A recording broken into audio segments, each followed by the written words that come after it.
तो उनकी पत्नियां चिल्लाई, उनके साथ प्रयास किया बचाने का, लेकिन जब बचा नहीं पाए, क्योंकि ये तो भगवान की कृपा होनी थी, धीरे धीरे वो छोड़कर भाग गए थे। इससे सिद्ध होता है कि हमको यहाँ पर कोई बचा नहीं सकता। गजेंद्र की पत्नियां, उनके जो साथी थे, सब भाग गए। अब ये तो मरेगा कह करके चल। जब द्रौपदी के ऊपर सभा में दुशासन चीर हरण कर रहा था, तो पहले उसने अपने आप प्रयास किया, अपनी लाज बचाने। साड़ी पकड़ती रही, दुशासन खींचता रहा। इसके बाद जब उसमें बल क्षीण हो गया, तो उसके बाद धृतराष्ट्र की तरफ देखा, भीष्म पितामह की तरफ देखा, अरे बचाओ, लेकिन किसी ने रक्षा नहीं। अंत समय में श्री भगवान को, तो भगवान के पुकारते ही किस तरह से भगवान ने चीर को बढ़ाया, हम सब लोग जानते हैं कि 10,000 हाथियों का बल रखने वाला दुशासन साड़ी को खींचता खींचता मूर्छित हो गया। और यही नहीं पता चला कि द्रौपदी साड़ी में है या साड़ी द्रौपदी है, इतना बार घेर लग गया। इस तरह से भगवान अपने भक्त की रक्षा, लेकिन सीधे पहले ही भगवान की शरण ग्रहण करनी देनी चाहिए। उत्तरा में सीधे द्रौपदी ने बहुत देर किया, लेकिन उत्तरा ने तुरंत भगवान की शरण ग्रहण कर लिया था। पाई पाई मांगा देव देव के करते, हे प्रभु मेरे गर्भ की रक्षा कीजिए। जब अश्वत्थामा ने उनके गर्भ पर बाण चला दिया था, उस समय पे किसी की शरण में नहीं गई, अपने पतियों को, अपने ससुरों को, किसी को नहीं पुकारा, सीधे भगवान को पुकारा। तो गजेंद्र ने पहले अपनी पत्नियों को, अपने साथियों को पुकारा, लेकिन कोई रक्षा नहीं, कोई नहीं बचा पाता इस जगत में, कितना भी प्रयास करे। लेकिन भगवान सबसे, उन्हें भगवत गीता में कहा है, मैं ही वास्तव में सुरक्षा कर सकता हूँ। प्रहलाद महाराज तो यहाँ तक कहते हैं कि जो भगवान के विमुख हो गया, उसको डूबते को नाव नहीं बचा सकती, बीमार को कोई औषधि नहीं बचा सकती, कोई डॉक्टर नहीं बचा सकता, उसको मरना पड़ेगा। इसलिए भगवान की शरण में, और ये देखना कि कभी क्या हमारी मृत्यु नहीं आएगी, भगवान बच्चा भक्तों की मृत्यु नहीं आती है। जो भगवान का भजन करते हैं उनकी भी तो मृत्यु आती है, ये प्रश्न हो सकता है। ये प्रश्न प्रभुपाद जी से भी पूछा गया कि आप लोग 4 नियमों का पालन करते हैं, भगवान का भजन करते हैं, लहसुन प्याज तक आप लोग नहीं खाते, चाय तक नहीं पीते, क्या आप लोग नहीं मरोगे? प्रभुपाद जी ने कहा कि निश्चित हम भी मरेंगे और आप भी मरोगे, लेकिन हम एक बार मरेंगे और आप बार बार मरोगे। जो भगवान का भजन नहीं करता वो जन्म मृत्यु के चक्र में फंस जाता है। एक जन्म के बाद दूसरा, दूसरा के बाद तीसरा, तीसरा के बाद चौथा, इसी चक्र में लगा रहता है, बार बार मरता है। लेकिन भगवान का भक्त एक बार करता है, उसके बाद जगदत्वा में निवर्तन्ते धाम परमम, मेरे धाम में चला जाता है और वहां आने के बाद वो वापस नहीं जाता। दूसरे प्रभुपाद जी बताते हैं कि भगवान के भक्त की मृत्यु उसी तरह से आती है जिस तरह से बिल्ली अपने बच्चे को मुख से पकड़ती है, और जो भजन नहीं करते उनकी मृत्यु इस तरह से आती है जिस तरह से बिल्ली चूहे को पकड़ती है। मुंह एक ही है बिल्ली का, उसी मुंह से वो चूहे को पकड़ती है और उसी मुंह से अपने बच्चे को पकड़ती है, लेकिन बच्चे को दांत नहीं लगने देते और चूहों को तुरंत समाप्त कर देते। इसी तरह से काल रूप में श्री भगवान जब आते हैं, यह कश्चिन ईशो बलिनो अंत कोरगार प्रचंड वेगार विधाति भर्षक, यह कश्चिन ईशो बलिनो काल, काल अत्यंत बलवान है। और जब वो सर्प के रूप में, अजगर के रूप में किसी के पीछे दौड़ता है, तो अगर उस समय भी वो श्री भगवान की शरण ग्रहण कर ले तो मृत्यु प्रधाति अर्णम तम नहीं, मृत्यु विभाग। कोरगा अजगर से उदाहरण दिया गया, सर्प से उदाहरण दिया गया है। सर्प अपने शत्रु को धीरे धीरे पकड़ता है, धीरे धीरे टकलता है। पहले आधा टकलेगा बहुत धीरे धीरे, लेकिन आधा टकलने के बाद एकदम अजगर ले जाता है उसको, तुरंत अंदर कर लेता है। इसीलिए क्योंकि हमारी आयु जितनी है 50 वर्ष तक हम धीरे धीरे मरते हैं, 50 वर्ष तक हम धीरे धीरे मरते हैं। उसके बाद में बहुत नजदीक मृत्यु आ जाती है, तुरंत समाप्त हो जाती है। वैसे तो पता नहीं चलता किसकी मृत्यु कब आ जाए, लेकिन अक्सर 50 वर्ष तक तो मनुष्य सोचता है कि तुम मरने वाले हैं, लेकिन जैसे जैसे आयु बढ़ती चली जाती है उसको मृत्यु याद आता है। इस तरह से अजगर का उदाहरण दिया गया।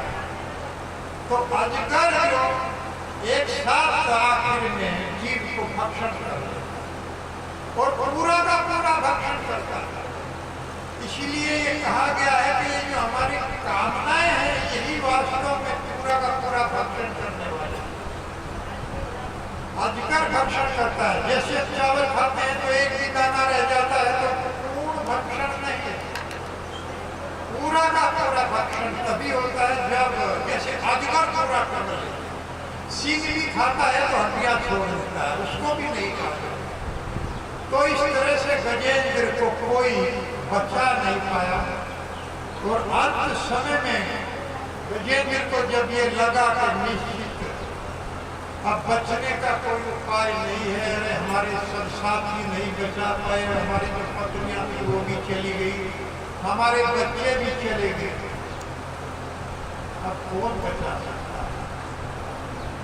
पहले जन्म का उनको अपना जो भक्ति किया था, ये इंद्रधुमन नाम का राजा था और भजन किया था। भजन क्या किया था? ध्यान लगा रहा था। आगे कथा आएगी, ध्यान लगा रहा था श्री भगवान का। तो अगस्त मुनि वहां से निकल रहे थे तो प्रणाम नहीं किया, क्योंकि ध्यान लगाया था और मौन में था। उन्होंने साफ दे दिया कि तुम जड़ गति हो, हाँ बाबा सम्मान नहीं जानते हो तो जड़ शरीर में चले जाओ, हाथी का। तो बेचारा मौन धारण किए हुए था, सॉरी भी नहीं बोल पाया, गलती भी नहीं मानी। अगर गलती मान लेते, सॉरी बोल देते तो शायद बच जाते, लेकिन मौन धारण किए थे। हमारे गुरु जी कहते हैं मौन भगवान ने जबान दिया है भगवान का नाम लेने के लिए। ये मौन कैसी तपस्या है, भगवान का नाम गाना चाहिए। उसी मौन के कारण हाथी की योनि में आना। तो धीरे धीरे जल में ग्रह खींचता जा रहा था, सूर्य में धीरे धीरे सांस ले रहे थे और जब ये लगा कि अब तो बचना मुश्किल है तो एक कमल का फूल आता है। देखिए अब इस समय में भगवान की स्मृति बन गई। बहुत बड़ी बात है जब आदमी मरने को होता है, भगवान का नाम याद नहीं आता, भगवान की याद नहीं आती। जन्म जन्म मुनि जतन कराई,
बड़े मुनि लोग ये प्रयास करते हैं कि जब मेरा प्राण निकले तब मुझे ये भगवान का नाम याद आए। प्रयास करने के बाद भी अंत समय में ये भगवान का नाम याद नहीं आता। अगर किसी के ये भगवान का नाम स्मरण हो जाए तो बहुत बड़ी बात है। जैसे अजामिल नाम स्मरण नहीं आया, नाम का आभास किया, अपने पुत्र को बुलाया, नारायण नाम था तो यम के दूत प्रकट हो गए और गले में रस्सी बांध लिया, प्राण खींच रहे थे। विकट तो अंतर हर इधर बहुत शोर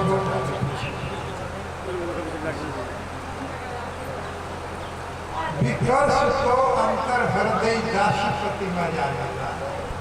एक वेश्या के पति थे अजामिल और अंत समय में उन्हें भगवान का नाम जाता गया। जब विकर्ष खींच रहे थे यम के दूत तो पकड़ के खींच रहे थे, गले में रस्सी डाल के खींच रहे।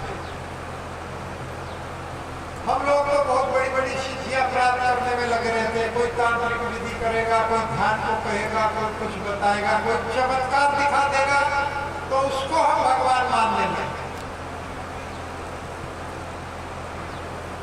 समझना चाहिए कि हमारे पास कुछ नहीं है, केवल ये भगवान का नाम है। यही वास्तव में सबसे बड़ी सिद्धि है। एक व्यक्ति ने सिद्धि प्राप्त किया कि मानव समय में यमराज जी का दर्शन कर लो, पूरा जीवन लगा। क्यों? यमराज जी अगर आएंगे तो मैं अपनी जान बचा लूंगा, इसलिए पूरा जीवन इस सिद्धि में लगा था। और ये भी जान लिया यमराज जी सर की तरफ से आते हैं और प्राण खींचते हैं, जिधर सर रहता है उधर खड़े होते हैं। तो उसने ये सिद्धि प्राप्त कर लिया कि मैं अंत समय में यमराज जी के दर्शन करता हूँ। अरे भगवान के दर्शन के लिए प्रयास करता तो तद दर्शन ध्वंस समस्त की विषय। दर्शन मात्र की इच्छा से सारे कर्म चले जाए। यमराज जी के दर्शन की इच्छा तो यमराज जी आ गए और वो तो देख रहा था कि यमराज जी आगे सर की तरफ खड़े हैं तो अदबार की तरफ को लेट गया। इधर से पकड़ेंगे, अब यमराज जी उधर भी चले गए तो फिर उधर से इधर लेट गया, इधर आ गए यमराज जी, फिर उधर लेट गया। और घर वाले देख रहे थे कि पिताजी को क्या हो गया, कभी इधर लेट रहा कभी उधर लेट रहा। पिताजी को मिर्गी का दौरा पड़ गया। एक भाई ने कहा इसको दाब दो, तो सबने मिलकर दाब दिया, भाई पिताजी को दवाई दो। तुरंत ही यमराज जी में उसके प्राण को फिर उड़ा खींच लिए तो किताब। तो यमराज जी को कहने लगा, यमराज जी तुम्हारे तो बस में आने वाला नहीं था, ये तो घर वालों की ऐसी इन्होंने ही मरवा दिया, मुझे इन्होंने दाब लिया। तो क्या फायदा ऐसी सिद्धि से जो हम भजन नहीं कर सकते। सबसे बड़ी सिद्धि भगवान का नाम। मनुष्य नाम सहस्त्रेषु कश्चिदपि सिद्धये। लाखों में से कोई बिरला इस सिद्धि को प्राप्त नहीं कर पाएगा।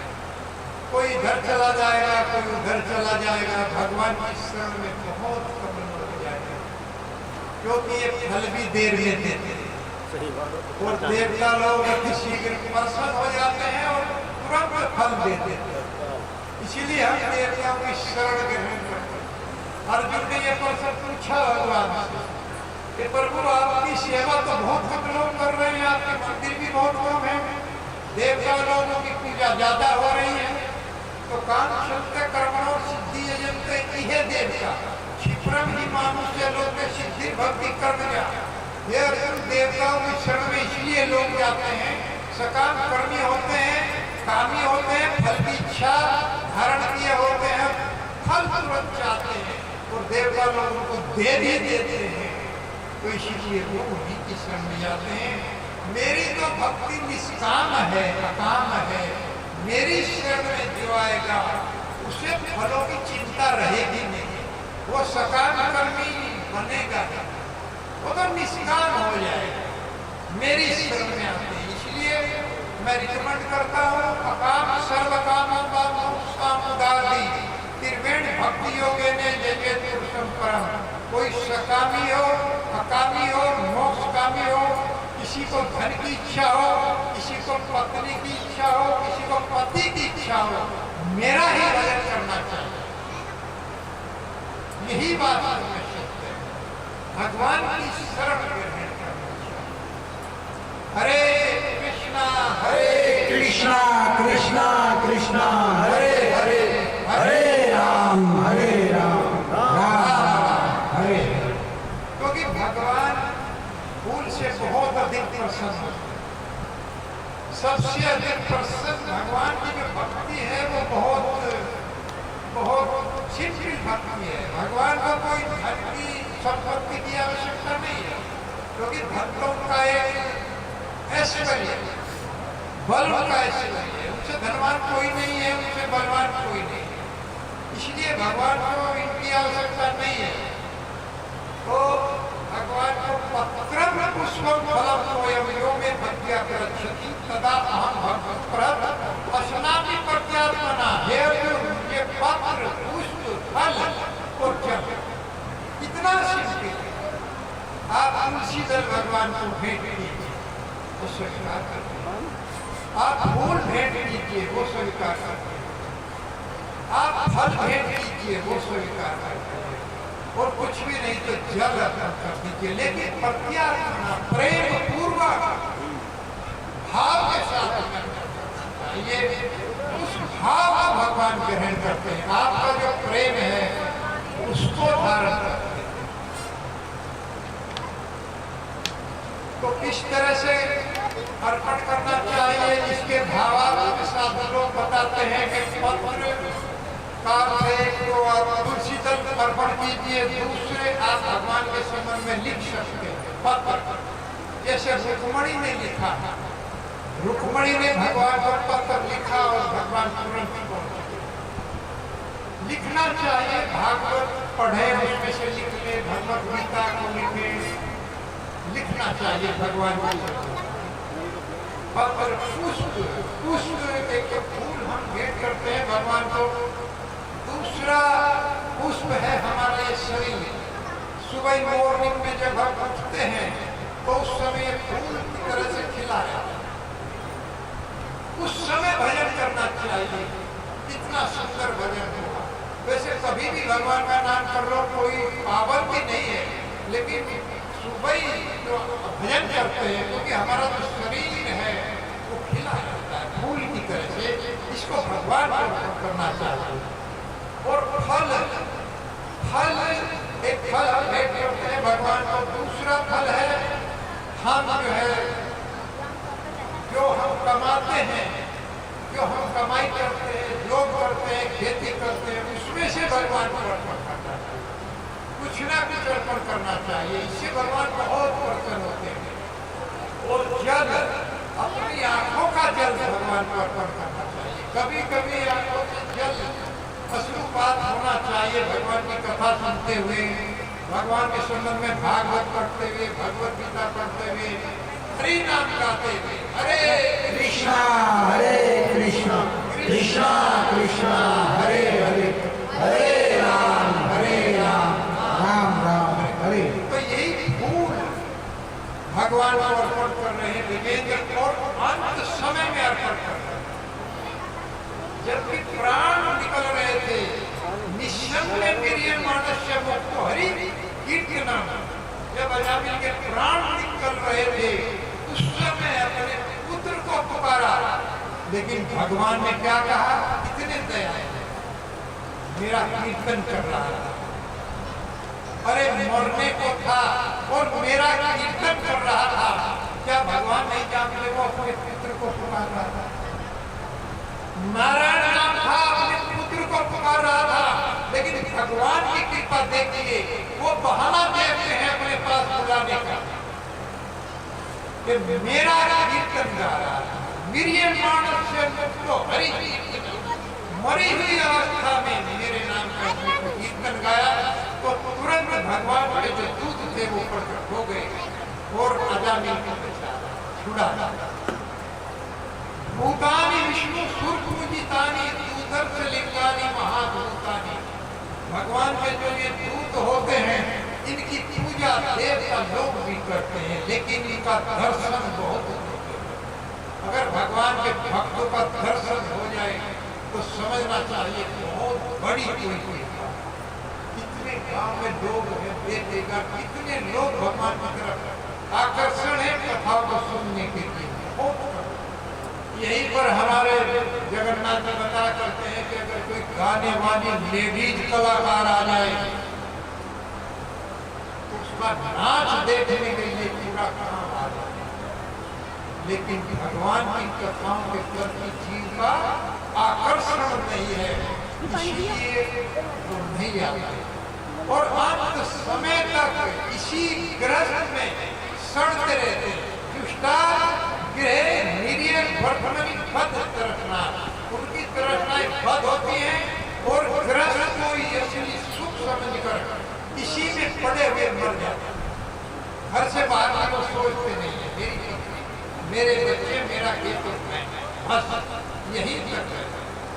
इसीलिए प्रहलाद महाराज से प्रश्न किया गया। पिताजी ने पूछा, बेटा क्या पढ़ाई किए हो? हिरण्यकशिपु ने गोद में उठा लिया। बेटा अपने आप बताओ स्कूल में क्या सीखा है? कभी कभी हम भी अपने बच्चों को कहते हैं ना कि बेटा क्या सीखा है, वो सब्जेक्ट बताइए जो तुम्हें सबसे प्रिय हो। ऐसे ही प्रहलाद महाराज से पूछा तो प्रहलाद महाराज कहते 5 साल के बच्चे थे, 5 वर्ष के बच्चे, गोद में उठा लिया। हिरण्यकशिपु ने सिर छूमा, प्रेम से लाड से मुख को गले लगाया तो पूछा, बेटा प्रहलाद बताओ मुझको तुमने क्या सीखा? तत्साधु मन्ये असुर वरियम देहिना सदा समुद्धिग्न ध्यान असत्किरा मुखवाद मातम ग्रह उपम वनम गतो यद हरि आश्रय। हे मेरे पिताजी, इस ग्रस्त में जो लोग पड़े हुए इसको ही समझते हैं और इसी में सड़ते रहते हैं, ये शिक्षा है कि इससे निकल करके वनम गतो, इसको त्याग करके वन में जा करके हरि का आश्रय लेना चाहिए और हरि का भजन करना चाहिए। एक 5 वर्ष का बालक हिरण्यकशिपु को ये शिक्षा देगा। वहीं से गोद से नीचे उतारा और सरदार को बुलाया और कहा कि बच्चे को क्या शिक्षा दे रहे हैं? मैं इसको राजनीति शास्त्र पढ़ाने के लिए कहा था और तुम क्या पढ़ा रहे हैं? ये मुझे उपदेश कर रहा है 5 वर्ष का बालक। ठीक से पढ़ाओ, शिक्षा दो, अब की बार माफ करता हूँ, आगे से नहीं छोड़ूंगा। तो ये है वो लोग जो उसी में सुख देते हैं, लेकिन भगवान का भजन ही वास्तव में सुख प्रदाता है, क्योंकि वे सुख के धाम है, उन्हीं के पास सुख है, इसी देवता के पास भी सुख है। भगवान शिव का भस्मासुर ने भजन किया और ऐसा भजन किया कि गर्दन काट के दे रहा था। गर्दन काटने को जब तैयार हुआ तो भगवान शिव प्रकट हो गया। असुतोष है कहा कि क्या चाहते हो? कि हे प्रभु मुझे एक वरदान दे दीजिए। कि क्या वरदान? कि जिसके सर पर मैं हाथ रख दूं वो सर हो जाए। मांगने वाला भी पूरा कर, देने वाले को देखो तुरंत तथा तथा अर्थात वरदान दे दिया हो। भस्मासुर ने देखा रहे तो बहुत सुंदर स्त्री लिए हुए हैं, वरदान लेते ही पार्वती माता साथ में थी और तुरंत उन्हीं के ऊपर हाथ रखने के लिए दौड़ पड़ा। अब भगवान शिव आगे और भस्मासुर पीछे। सर पे हाथ रखूंगा भस्म हो जाएगा, ये वैसी स्त्री है मेरे पास आ जाए। ये था भजन करने वाला।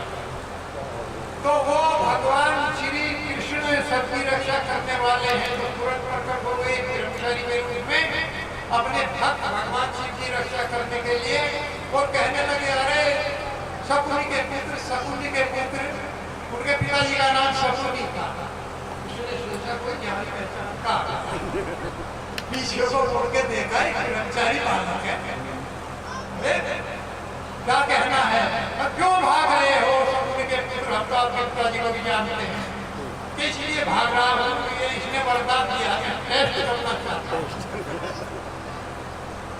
कि इसके सर पर हाथ रख करके मैं टेस्ट करना चाहता हूँ, मेरे हाथ में शक्ति आ गई है भस्म करने की। तो भगवान कहने लगे, अरे इसके पास कपड़े तो है नहीं, राग लपेटे हैं, कहाँ से वरदान देगा? ये झूठ मूठ का जो है तुमको वरदान दे दिया, तुम अपने सर पे हाथ रख के देख लो, कुछ भी नहीं होगा। और सर्वस्य श्याम हृदय सन्निविष्टो मत्त स्मृति ज्ञान पहुंचे। भगवान सबके हृदय में बैठे हुए हैं, वहीं से स्मृति भूल और विस्मृति प्रदान करते हैं। उसको भूल दिया और अपने सर पर हाथ रख लिया और वही हर्ष। देखिए इस तरह से भगवान अपने भक्तों की रक्षा करते हैं। और भगवान अपने भक्तों को जो वरदान देते हैं सनातन होता है। और अगस्त मुनि की कृपा से जो उन्होंने वरदान दिया था, वो कृपा किया था। भगवान के भक्त कृपा ही करते हैं, भले वो 7 लोग हो। उसी की कृपा के कारण कविराज ने उस फूल को भगवान के चरणों में अर्पण कर दिया। वहीं से पुकारा भगवान, हे प्रभु वो मेरी रक्षा करें, उनके चरणों में मैं ये फूल को समर्पित करता हूँ। और भगवान तुरंत मतलब जो है वरुण से भी तेज दौड़ करके आए। कुछ लोग तो कहते हैं साधा लोग के भगवान जब गजेंद्र को बाहर निकाल के और ग्रह का वध करके जब चले गए तो गरुड़ रास्ते में मिले। गरुड़ जी रास्ते में मिले आते हुए, यानी गरुड़ को छोड़ करके अपने भक्त को बचाने के लिए भगवान पैदल तब जा करके बचा। और इस तरह से हमारे गुरु जी कहते हैं कि बहुत धीरे धीरे चक्र से उसके मुख को काटा, ऐसे नहीं कि एकदम गर्दन उड़ा दिया, धीरे धीरे। और जो पांव पकड़ा था उससे हिलाने लगे भगवान, अरे दर्द हो रहा होगा, बहुत पीड़ा हुआ होगा, और टच होते हुए चतुर्भुज रूप में आया। इस तरह से भगवान ने अपने भक्त का जो है उद्धार किया। और ये कथा आज का हम यही विराम देते हैं। भजन होगा।